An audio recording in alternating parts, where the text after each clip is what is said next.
we'll start out the first lecture after the last class was March 3rd. And we talked about remote sensing and raster data on that class. So that's that lecture's fair game for the test. If you remember, the 24th. Am I missing one? Let me just check quick. No, that's right, yeah, because February 24th was the test. Then the very next week was March 3rd. Okay, so we're good.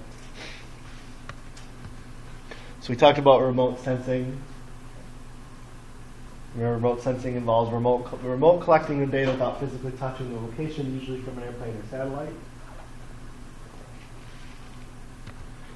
We talked quite a bit about electromagnetic energy, which is light, radar, radio waves, and so on. The wavelength of the light, of the energy, affects what it is. Certain wavelengths are visible, some are not. And a key point is the wavelength and frequency is inversely proportional. So if energy has a wave of a foot, the frequency in this interval is 4. If the wavelength is 2 feet, the frequency is only 2. So note the inverse relationship.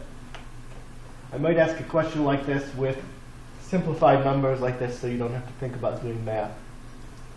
Notice with the larger wavelength, the frequency goes down. I think this diagram illustrates that for you. Electromagnetic energy. Don't memorize this, but just as a review, as I mentioned, the wavelength of the energy kind of defines what it is. And energy that's visible as light to human eye, at least, is a very, very narrow part of the energy spectrum.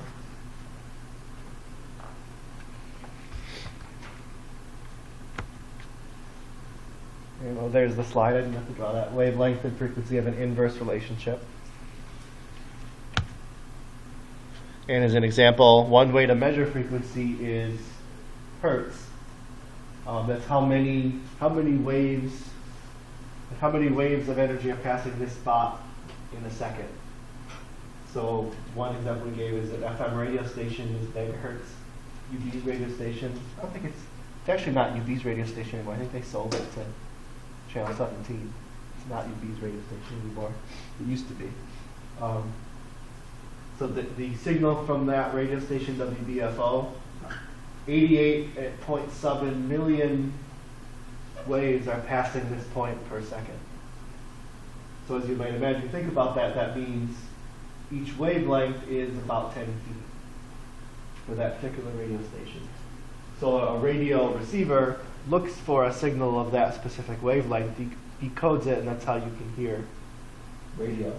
So an antenna is about 10 feet to pick up. So here's a formula I presented to you for converting velocity and speed of light. I might ask a more relative, rather than having to do this horrible math, I might say, this wavelength is twice as much, the frequency is twice as high, what's the wavelength? And it would be something half as high. Does that make sense? I'm more interested in the concept than math. It's not a math class. So I would ask something where you could just do it in your head versus something like this. Hopefully that helps.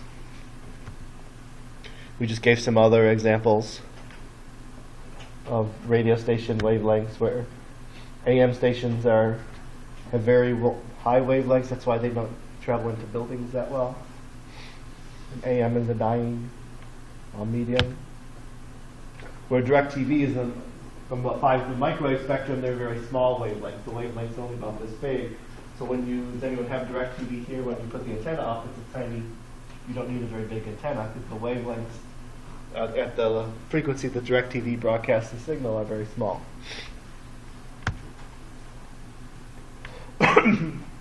Wavelengths visible by the eye, they need to be small so they can get into your retina. The wavelengths of energy that translate to us to visible color are very small. 400 nanometers. So we're talking about a lot of very little waves.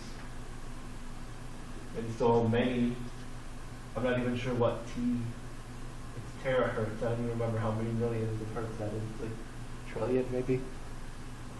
The frequency for visible wavelength. A lot of waves pass a point in a second. Keep in mind atmospheric effects. Certain wavelengths are absorbed and don't do well with remote sensing. So the exact frequency you use of energy depends on what you're trying to see. Is it vegetation, or what type of analysis you're doing? And environmental scientists can help with that. The areas that are well suited to remote sensing are called atmospheric windows, and it's most often, I know I list a bunch of things here, but to me visible and the near infrared and infrared are very important in remote sensing. I think I have a slide coming up. Infrared is very good at detecting changes in vegetation. So you can use infrared remote sensing and identify specific types of vegetation, which is very important for environmental inventory of an area.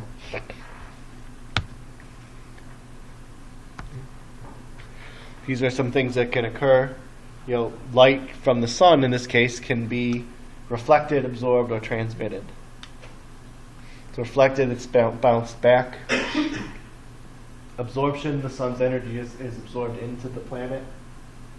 Transmission means it went through the clouds. And this is actually one reason when climate change could accelerate is as the polar ice has been melting. And it's at its lowest extent ever. The Arctic sea ice it's already started to melt. We've had the horrible winter here, but the Arctic has had a record warm winter. So the more ice that doesn't freeze, ice is very reflective, so the sun's heat that hits Arctic sea ice just reflects back out to sea.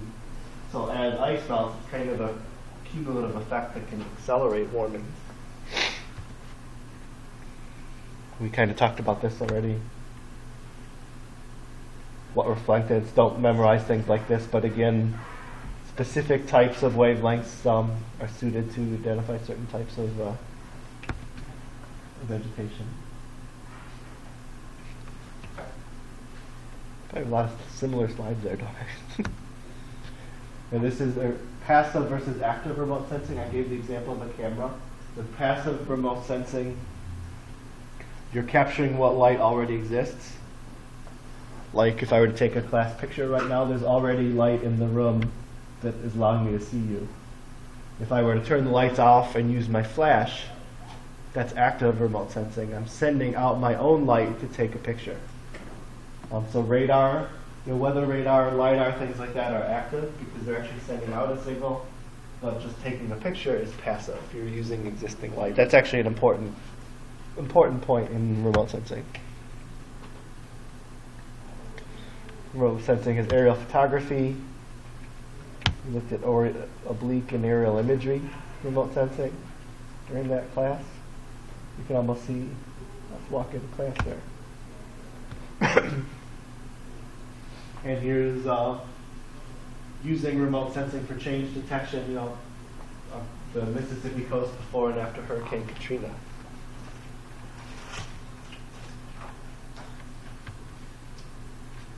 Another example of remote sensing, snow cover. That was a horrible winter too, winter 2000.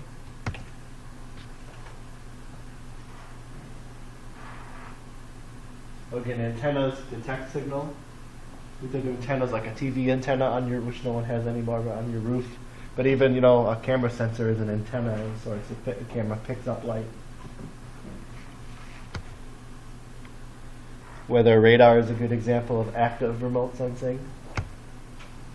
LiDAR for sensing ground elevation is active remote sensing. Where, to go back a few, this would be passive if they're just taking a picture of the Earth's surface. Just FYI on the equipment, I'm not going to ask what specific equipment is. We can go past, take a look at this, but it's less important than the things that I outlined already.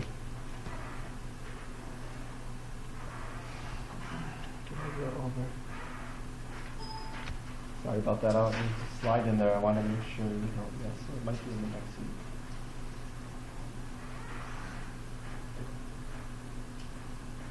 I think it's in the following week. Here's an example of, that's Jersey, I think, just showing the different energy that's returned to the remote sense based on the type of light that was being used for remote sensing. So this shows a visible, true color photo of a piece of green space versus an infrared remote sensed image, and you can really pick out the differences here.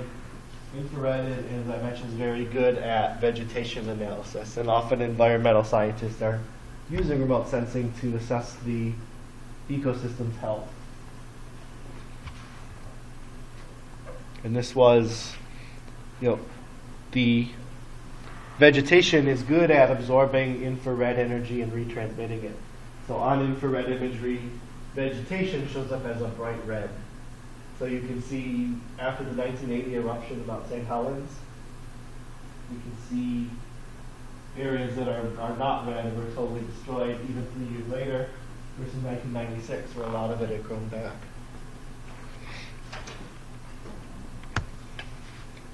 We had snow that year in June 10th. I think this winter's bad because Mount St. Helens kind of blocked out in 1980. Blocked out the sunlight, and it was a horrible spring. It was a lot colder than usual. Actually, it's the latest recorded snow ever. We talked about LiDAR being a new remote sensing technique using laser technology to get very accurate ground elevations. In this example of LiDAR from Hilton Head, you can actually make out the Hilton and get its exact elevations. That's March 3rd. Questions?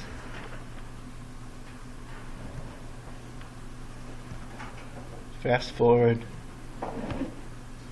to March 10th.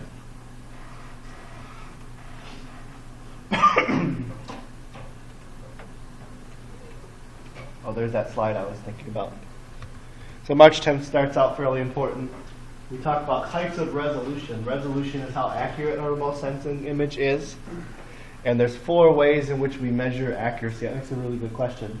These are the 4 ways in which we can measure accuracy of our remote sensed image or a resolution: spectral, radiometric, temporal, or spatial.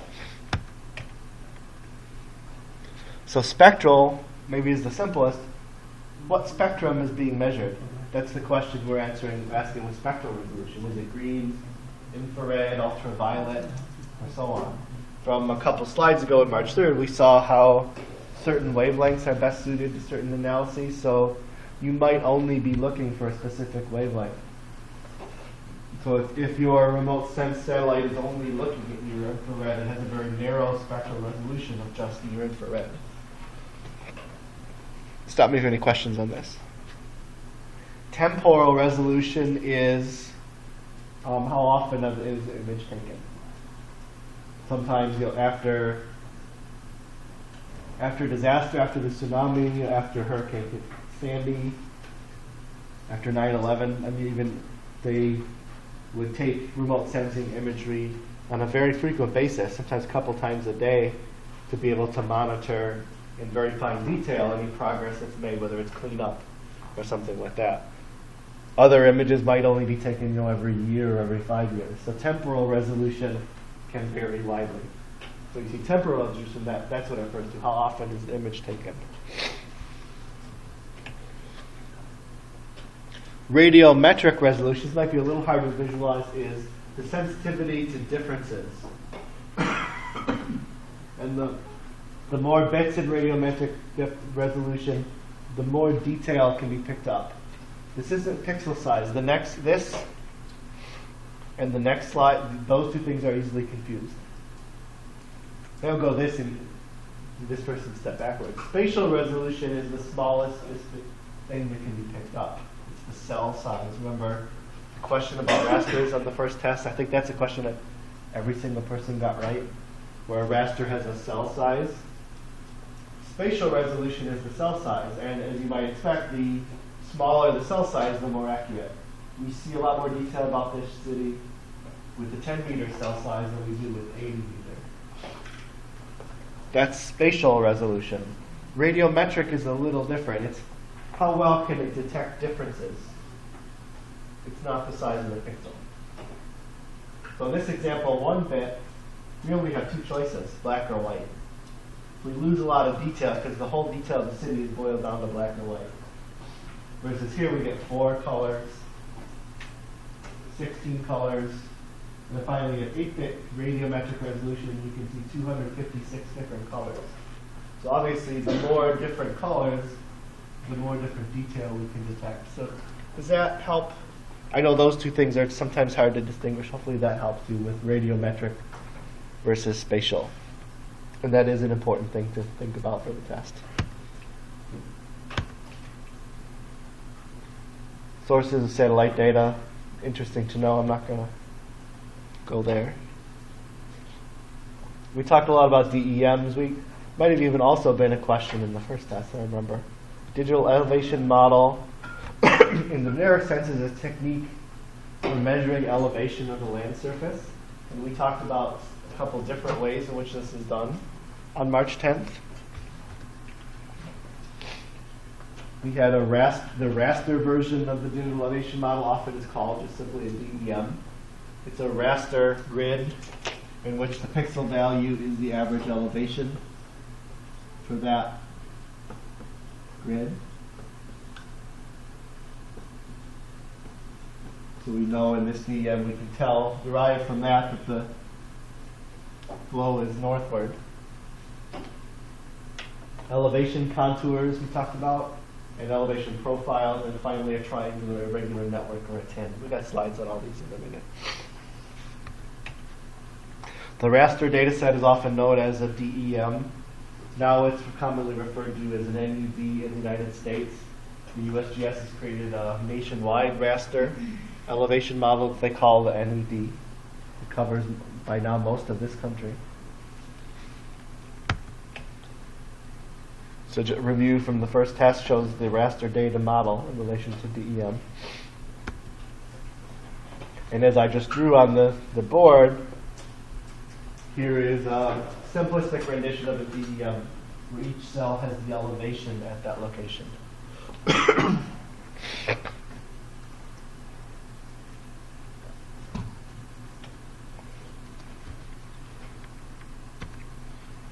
And here's an example DEM. This is in Niagara County. Notice it's a raster where the different ranges of values are colors. This is the same thing, just zoomed in a little bit. And here's this value is identified there, and the value is 136. The advantages of a grid for raster data model: it's easy to process. Rasters take less processing time than something like this. But a good disadvantage is redundancy. You're wasting a lot of space. If all of these values are the same, you're storing a 10-meter pixel of the same value over and over and over. And so redundancy can be a problem with a raster.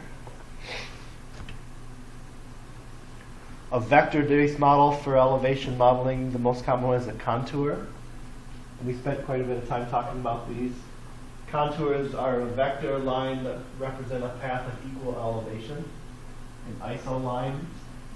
So in the slide here, if I follow my finger along that line, it's always at 1,600 feet. If you were to walk along the line, you're walking on a flat surface the whole way. So because of that, contour lines can never cross. And another thing we can deduce from that is that the slope here is steep. If the contour interval is the distance between lines vertically, and I think this map has an interval of 200 feet. So I see 60, 200, 60, 200, or 80, 200, 200. If you think about it, if the interval is the same between lines and the lines are closer together, it's steeper.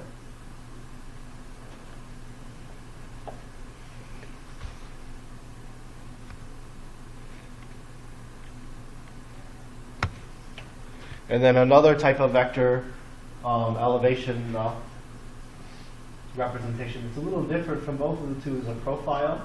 A profile can be used in conjunction with other models. It's a line drawn in side view. So here is, this is in Niagara County again. walking from there to there, you're descending this amount. But this is looking at your path from the side. Another example I showed you then, I found this from a hiking club in Pennsylvania. The Laurel Highlands Hiking Trail is a 45-mile trail. There's in central Pennsylvania here. The area is pretty cool. And to show hikers the difficult areas of the hike, they use a profile side view to show that the hikers descend pretty quickly after the second ascend pretty quickly, descend, and then it's fairly flat. So that's a profile view. The key is that a profile view is a side view of the topography. A TIN stands for triangular irregular network, an interconnected network of triangular faces of equal aspect. So that's maybe the most important thing about a TIN, is that this triangle is flat. It points a certain way. It's not flat this way, but it may have the same aspect. Now we know more about what aspect is.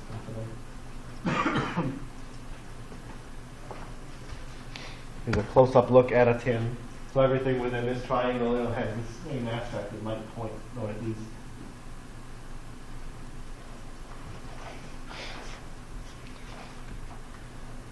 Another look at a TIN. That was the end of March 10th. Questions? Then we were on spring break the following week. So the next time we met was the 24th, just a week ago. So to review that,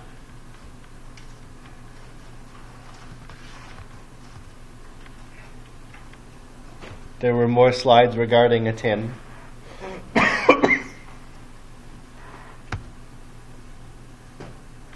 And TINs work well. TINs model breakpoints and ridges well. So if you have harsh topography where there's ridges, natural breaks in the terrain, they model that well. They're actually pretty good at storing a lot of data efficiently because it's topological. I wouldn't ask specifics in topology. The question would be more generally, how is a TIN defined? And we saw how DEMs, most of this data is created from existing topo maps that have been around, that predates computers. They've made those since the 19th century. And the aerial photos are a stereoscopic machine. You don't want to do this. It'll make you drive crazy. I can't do it. They use a 3D stereoscopic machine to look at two of the same photos, and they look for features to jump out. That's how they create 3D models. Some locations of DEMs that are available. We talked about that last week. And we talked about this NED that I was talking about, this new seamless national elevation data set. There are many uses of DEM. That's another thing we probably use every day, especially in environmental analysis. Viewshed analysis. I think we have slides on these coming up. Volume estimation. You're creating contours. You can create contours out of a DEM in ArcGIS. We get questions all the time like, I want to fill in this hole, or I want to remove a dirt pile. What is the amount of volume? You use a DEM to estimate that. 3D visualizations. And keep in mind that the surface being mapped is not always really elevation. This was a map I showed. It was done in this department. Mapping spikes in crime in Buffalo as an actual mountain. So it's a very effective visual way to look at, in this case, locations of crime that actually appear as mountains on the Buffalo surface. It's pretty cool. Viewshed analysis, I've got a bunch of slides on that. You can use digital elevation models to indicate where things are visible or not visible. A cool example I found from China. Then we talked about accuracy. Accuracy versus precision. So how closely does accuracy is how does data match its description. Precision is how detailed the data is stored. This data is not wrong, but it's not very precise. You can generally identify the location of Chicago on this map, but you're not going to use this map for your road trip. It's not precise enough.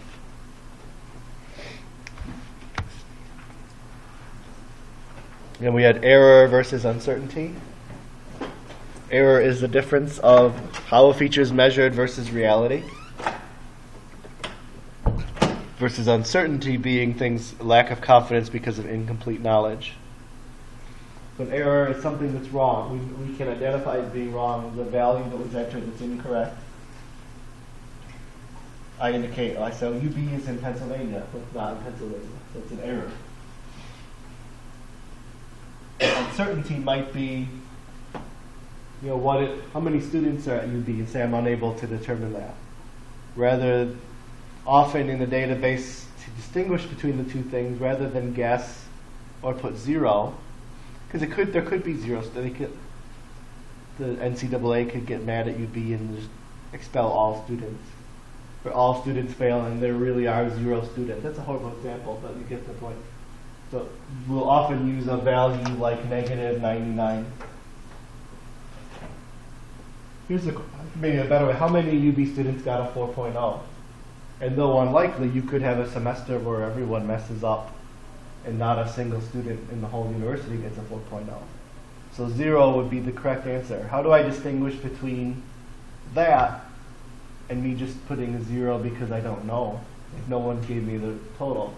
So often we'll use a value like -999. So if you see that in a database, often that indicates, hey, this isn't, I don't know the answer. It's not 0. Inherent versus operational error, that's a good one. Inherent error is contained in source data that cannot be eliminated, such as map projection issues. Generalization of features beyond what your needs are. You might be, if you use this map for a detailed coastline, you're using the map incorrectly. Map age is an inherent error. You're looking for features that were developed after the map was printed. Area coverage. The data that you're looking for may not be complete in your project area. So here this is at the border of the 2 counties in Long Island. Nassau County has buildings, Suffolk doesn't. So you might be tempted to assume there are no buildings here, where in fact the issue is the data is incomplete. Use of appropriate scale. These 4 different scale maps of the same location in Japan, Sapporo, Japan, are very different. And choosing the appropriate map for the map scale for your use is critical. You wouldn't, to navigate through the town, you wouldn't choose this map. But to do a countrywide climate analysis, you wouldn't necessarily want to choose that map.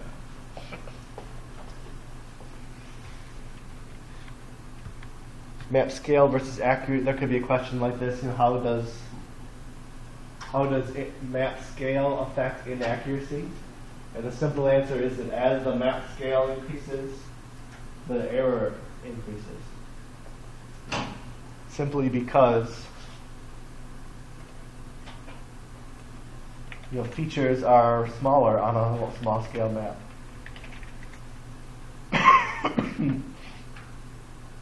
If this is 1 to 1,000,000, and I try to place a dot on UB, I'm going to be twice as inaccurate as say 1 to 500,000, because my dot covers a smaller. Now my dot covers a smaller area of the map. And just think of that if you get a question like that. Like think of trying to place UB on this map. You'd have a much better chance of placing it correctly on this map because the map scale is larger. That makes sense, right?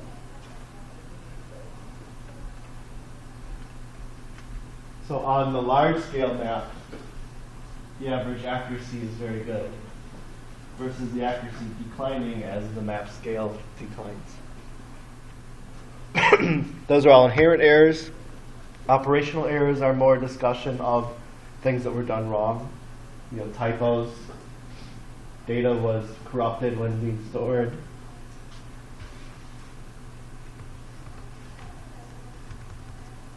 There's also, I missed that slide.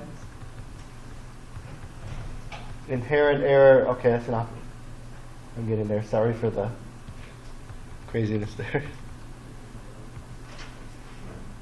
Operational error may be, so where does error come from? Incorrect precision, data entry errors, typing in the wrong thing, manipulating data incorrectly.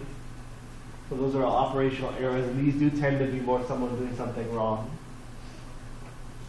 Certainly don't forget the GEO, garbage in, garbage out. Your data is only as accurate as, your analysis is only as accurate as the data that you use. If the data that you use is inaccurate, your analysis will be inaccurate. GEO, garbage in, garbage out. One thing I talked about, I might have even asked this, is often, in some specific cases, error is purposeful. They're doing this less home.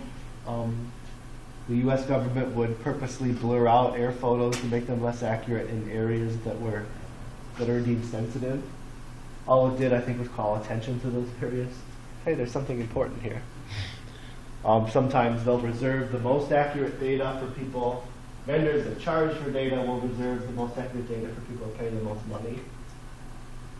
In some cases, especially in the healthcare industry, exact locations of patients are obscured for patient privacy. You know, you'd hate to, if a neighbor has a disease and you as a GIS student buy GIS data and you find that out, oh no. You know, that neighbor may not have wanted you to know that. So they will often take the locations of patients and distort them. Trevor left. He's an archaeologist for the New York State SHPO, does that for Indian artifacts because sometimes they're pilfered. People will look at a GIS map, find Indian artifacts, and sell them on the black market. So if the GIS map of location of artifacts actually distorts the location. So you see a more generalized view. Typos, misinterpretation. This one's important. Slivers. There might be a question like this on sliver polygons, dangling lines. I'll draw these real quick. Sliver is trying to draw two polygons together and drawing them where they share a boundary, drawing them with a slight overlap. You see that all the time. That's definitely an error. So where I intended to draw two polygons, now I have three. I have a sliver polygon in the middle that shouldn't be there. We have dangling lines here. If this line was supposed to stop here and it went further, that's a dangling line. It's also an overshoot. You could also have an undershoot. If you don't reach the line you're supposed to. Or you could have an intersection if two lines cross that shouldn't. Like the throughway and a road that goes under or over the throughway where there's no exit. We'll talk more about interpolation now. But sampling interval can miss variations in your data. We talked about that actually tonight, where we had the 2 points here. If there's a variation in your data here, you might miss it because you didn't sample enough points. Overlay can cause slivers. We just talked about slivers a moment ago. We're getting close. Metadata is data about data. Metadata is should be contained in every GIS data set. It is the responsibility of those that create data to provide metadata. It's the responsibility of the user of the data to review the metadata and make sure what you want to use the data for is an appropriate use. Is it at the right scale for your needs? If you're using it for your road trip, it's not a world map, for example. Is the data current enough for your needs? Metadata will also include contact information if you want to ask a question of someone about metadata. What do the attributes mean? So data about data, I think, is a good general description of metadata. It's just more information about the data set. And some of the things, how accurate is it is another thing I guess I didn't list on that slide. And how positionally accurate is it? Is it where it said it would be? This is, I think that's a good thing to mention as we get close to the end here. There's two types of accuracy. Positional, how close is it to where you say it is? And attribute accuracy, is it what it is? Is the chair, if I say the chair is here, I'm off by this much, that's positional accuracy. If I were to say the chair is red, the attribute accuracy is wrong. See the difference there. I'm not as worried about that. Completeness, how complete is your data? We had a slide about that a couple minutes ago. That's the end of the 24. Do you really want to go through 31st again? I don't think so, since we just did it. Just checking.